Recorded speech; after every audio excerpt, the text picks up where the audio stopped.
I know someone we can call a patriot, Yeah. and also because he answered the call for us at Ask Crack O'Clock in the morning. Brian Karem, Yes. the reporter who asked the question, and our good friend is here. Brian, good morning, sir. Morning. How you doing? Wow, I can't believe we got you this morning. Your Yeah. phone must have started blowing up immediately. Yeah, it's been blowing up since yesterday, Yeah. actually. Yeah. Brian, you know as much or more than anybody about Trump. Did this send a chill up your spine the way it did everybody else? Were you aware in the moment when you asked? I mean, obviously you were smart enough to ask this question, right? But he went Well, farther than he's gone before. Tell us about Yeah, I thought I wanted to clear up any confusion there might be as to whether or not he actually supported our democracy, and I guess we settled that for all time.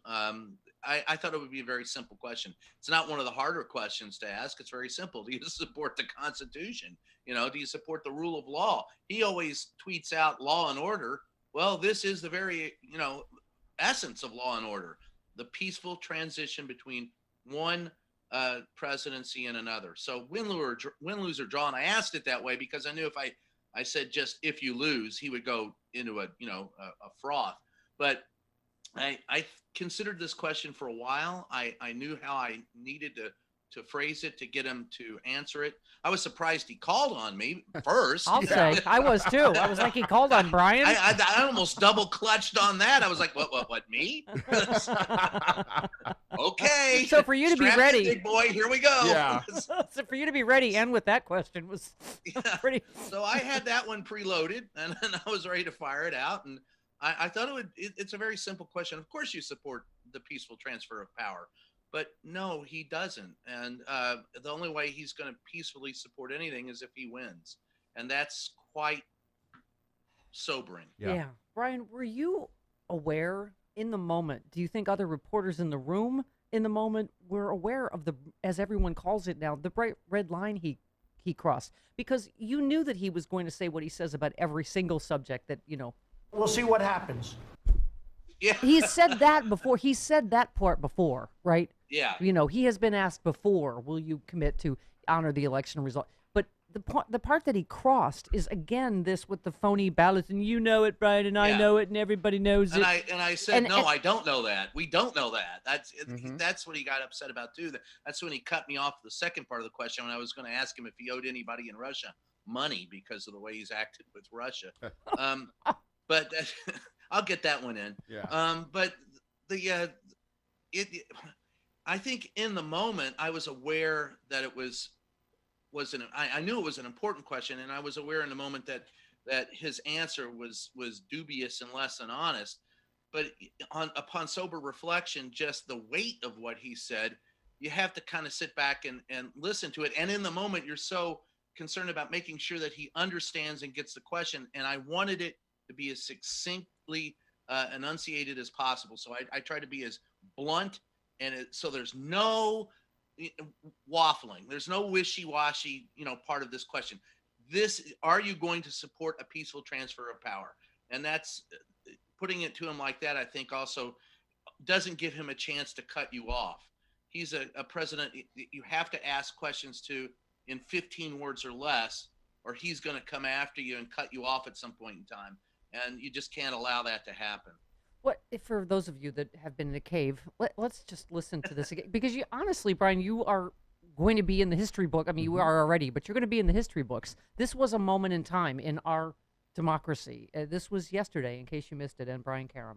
Will you commit to making sure that there is a peaceful transferal of power after the election? Well, we're going to have to see what happens. You know that I've been complaining very strongly about the ballots, and the ballots are a disaster. I understand that, but people are rioting. Do you commit to making sure that there's a peaceful transferal of power? We want to get rid of the ballots, and we'll have a very peaceful. There won't be a transfer, frankly. There'll be a continuation. The ballots are out of control. You know it, and you know who knows it better than anybody else? The Democrats know it better than anybody else. So, Brian, again, this game of trying to figure out did Trump mean, as I know, really just stroke-inducing. But everyone's saying, what do you think he meant by the ballots? All mail-in ballots? Because he votes by mail. Republicans vote by mail in many states. He means all the mail-in ballots from the blue states that vote Democrat against him. Right. That's what he means. Right. Any vote against him is what he means. Those don't count. Only the ones for me count. Well, Otherwise, it's not a valid election. Well, the FEC commissioner, Ellen Weintraub, said, in case anyone is unclear on the concept, in the United States of America, we do not, quote unquote, get rid of the ballots. We count them. Counting the ballots, Yeah. all the ballots, is the way we determine who leads our country after elections, the only way. Brian, were you What a concept. were you as terrified in the moment? And because this is like I was saying, Rachel Maddow says she never covers what he says, but what he said to you yesterday was such a bright red line because it went beyond just, we'll see what happens. It was specific. And then the second part, angry White House staffer tweeted, so far today, Trump refused to commit to a peaceful transfer of power if he loses the election, and said the quiet pout out loud again that he expects the election to be decided by SCOTUS, and that's why it's important for him to have 9 justices. In advance, he basically announced yesterday he wants to ram through a justice. Right. Yeah, I think if anyone believes that this president will go gentle into that good night, they're delusional. I think he's going to go. You're going to have to. And look, I know members of the Secret Service who would happily boot his butt out after he loses. I mean, some of them have volunteered. So we have that on our side. That virtually everyone in the world knows what a giant hole he is. Yeah. So yeah. Well, and they swear allegiance to the Constitution, not to the guy in office. And many of them are minorities and women, and they're not real fond of the guy anyway. Brian, had you already read the Atlantic piece when you asked this question yesterday? Yes, I had. Okay. So it's one of the reasons why I asked the question at that particular point in time was because it's been out there before, but the Atlantic piece crystallized it and framed it. And so it had to be asked. It had to be asked yesterday. It had to be asked in that press conference.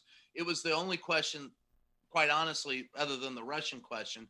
Okay, I confess I had 2 of them. One, but that one took precedence because that's the very basis of our democracy is the peaceful transfer of power.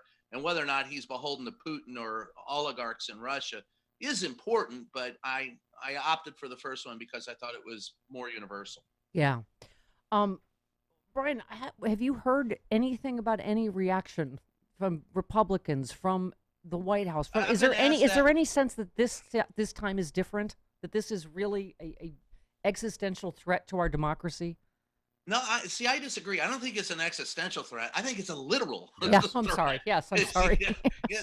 I stand corrected. Existential. Oh, I'm existential. No, this is a literal threat. Yeah. Aren't we lofty this morning? Yeah. Yeah.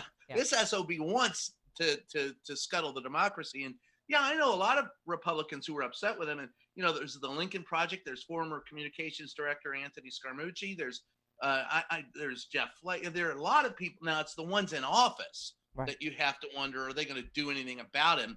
And those who are in close elections who could win if they can garner some Democratic votes are the ones that you have the greatest chance of getting. You're not going to get Mitch McConnell or Lindsey Graham or Matt Gaetz, who looks like he just suffers too many wedgies every day. That guy looks like he's ridiculous. Did you know he already said, we're going to prosecute Michael Bloomberg for? There's nothing illegal about raising money to pay. Matt Gaetz is a frat boy who never left the party. Yeah. He thinks it's and he's a guy that, honest to God, at the end of the day, you'll find him in some secret little hidey hole doing things that he shouldn't be doing, but and he'll condemn everybody else for. Yeah. He's not a very bright guy. Yeah. And there's not a whole lot of bright people left in the Republican Party. They've marginalized themselves so much that even if you're far right, you're not far enough right. Well, and Brian, it is an exercise every day, and can they do that? Like Matt Gaetz saying, "Oh, but Bloomberg's being investigated already for paying felons fines." I mean, first of all, it's ruled that they win. By the way, 65-35 in Florida. That felons have paid their due to society, they can vote. So now they're like, "Oh, I know, we're going to throw this poll tax in their way." Well, NBA stars, Michael Bloomberg, people are like, "All right, we're knocking that boulder out of the way so people can vote." And they're just trying. You're right, Brian. They're just bullies trying to threaten. There is nothing Yeah, illegal about it. Matt Gaetz can there's threaten all he wants, and the president can threaten. I mean, this is, it's tweets like this that are giving me. Caroli tweeted, "Stop giving Trump so much power, you people. He's going to go because the result on election night will be irrefutable if people vote. Don't let fear mongering suppress votes." I mean, that's well, also what he's trying to do, right? of course, the only way to deal with a bully is to thump him in the nose. I'm Yep. sorry, Yep. I agree that when they go low, we go high. I'm all for that. But if you're in my face punching me below the belt, I'm sorry, I'm not gonna I'm not gonna Yeah. sit there and go, gosh, that's not the way to deal with it. I'm gonna thump Yeah. your butt back, Yeah. and then once I push you back, then we can deal with it as adults. But you get out of my grill, Yeah. and they are literally in the grill of democracy. Yeah. They do not care about the rule of law as much as, and everything that Trump gripes about, he's guilty of. Yeah. That's to me the real problem about the whole thing is the hypocrisy of it.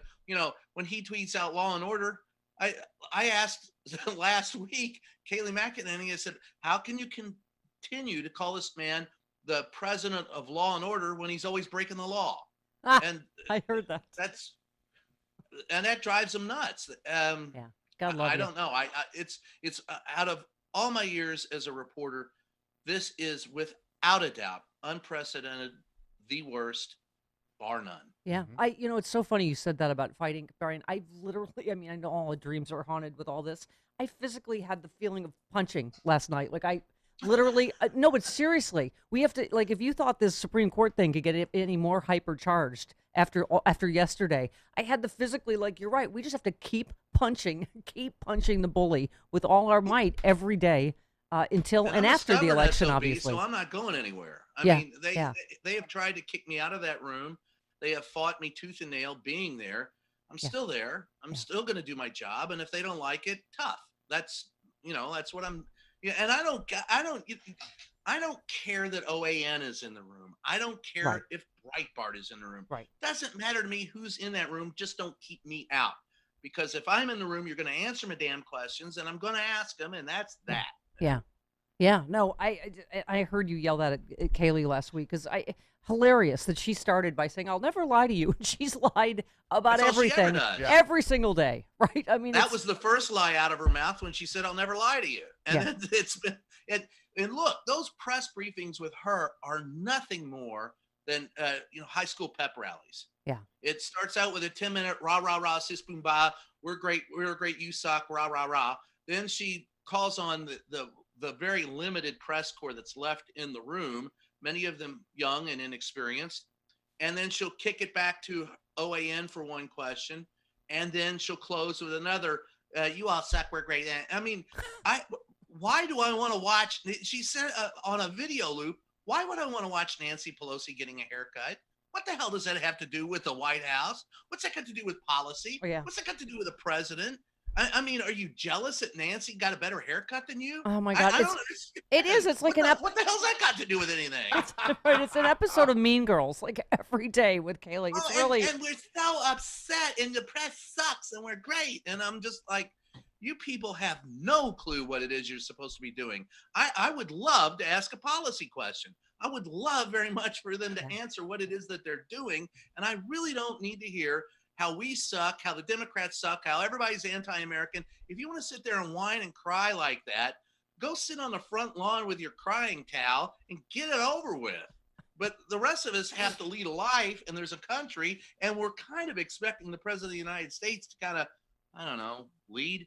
And we don't get that. Brian, I can't underestimate how important, I mean, what you do every day is, but what you did yesterday, because that is a part of it. Don't you think it is? The press, is going to be so critical now. And the fact that you shone a light on this yesterday is at least we are starting to have this conversation and preparing ourselves. I mean, do you have any other advice after what you heard yesterday? What's going to Vote. happen, what we do, all of that? Vote. Yep. Like your life depended on it, because it does. In this country, we should have a national holiday for the election day. There should be no problem voting remotely. by mail, however you want to call it, absentee voting or voting by mail, it's the same damn thing. You should, but you have to vote. And that's the minimum requirement. This country, how many of us don't vote? A minority of voters elect the president. Half of us don't vote. years. Half the country doesn't Half vote. of us don't vote, and then half of those that do vote for one, and then the other half vote for another. So at best, you're getting maybe 30% of the people in this country that are eligible to vote voting for a president. So you have to be more involved, and you have to care. We have become so complacent in this country and take our rights and our civil rights for granted. Showing up and protesting is one thing, but the only way to make a difference is to get involved. And that is voting, driving people to the polls. Hey, if you've got an opinion, run for office Brian, yourself. it's all one story, isn't it? Breonna Taylor? Yeah. If you have, That's yes, my hometown. protesting is great, but vote. If you want to put in different people in office where you get real justice in America, if you want real democracy, we have got to get those levers of power back. Stephanie, take Breonna Taylor for an example. That happened in my hometown, Louisville, Kentucky, where that rioting or the protesting took place last night is less than 2 miles from where Mitch McConnell lives when he's not in the White House or not in the Capitol. And those people protesting, the first question I would ask as a reporter, did you vote? Because they continually reelect Mitch McConnell and nobody likes him. Yeah. But it's because Mitch McConnell has a dedicated group of people who will vote and no one else will. Yeah. So put your money where your mouth is. I'm in sympathy with the protest. I'm in sympathy with the sentiment, but get your lazy butt to the poll and pull the lever. Yeah, let's do it. Listen, Brian, thank you. You will remember where you were when Brian Karem asked the president this question, and we learned of really his intention to not agree to a peaceful transition of power. And I want people to say, no, I didn't hear that, but I heard Brian on the Stephanie Miller show the next morning. Well, can I tell you a little secret, a little funny story? Yes. Yeah. All right. So I remember where I was about an hour and a half before that briefing, because I had spoken to Anthony Scaramucci recently and put him on my podcast, and we had discussed the podcast is Just Ask the Question. Just Ask the Question. And he had related the story about how one of his bucket list things was to take a ceremonial, dump at the White House. Yes. He came to mind because about an hour and a half before this, the president walked into the East Room, and I'm not allowed in there anymore because they won't allow the open press. I had to go to the bathroom. And the moment I walked into the bathroom, over the speakers in the bathroom, I heard "Hail to the Chief." And I go, well, now there's something I haven't heard going to the bathroom ever in my life. And it could not be more appropriate to hear that and then. Right. Dun, dun, dun, dun, dun, dun. I'm going, well, I'm not sitting on the throne today. Because he is taking a dump on our Constitution. God bless you, Brian Karem. God bless the United States of America. God bless the United States. Thank you, Brian. Just Ask the Question, Brian's podcast. Support him. Yes. We got to support each other. Okay. You're a patriot. Thank you, Brian. Thanks for the time. Thank you. All right, honey.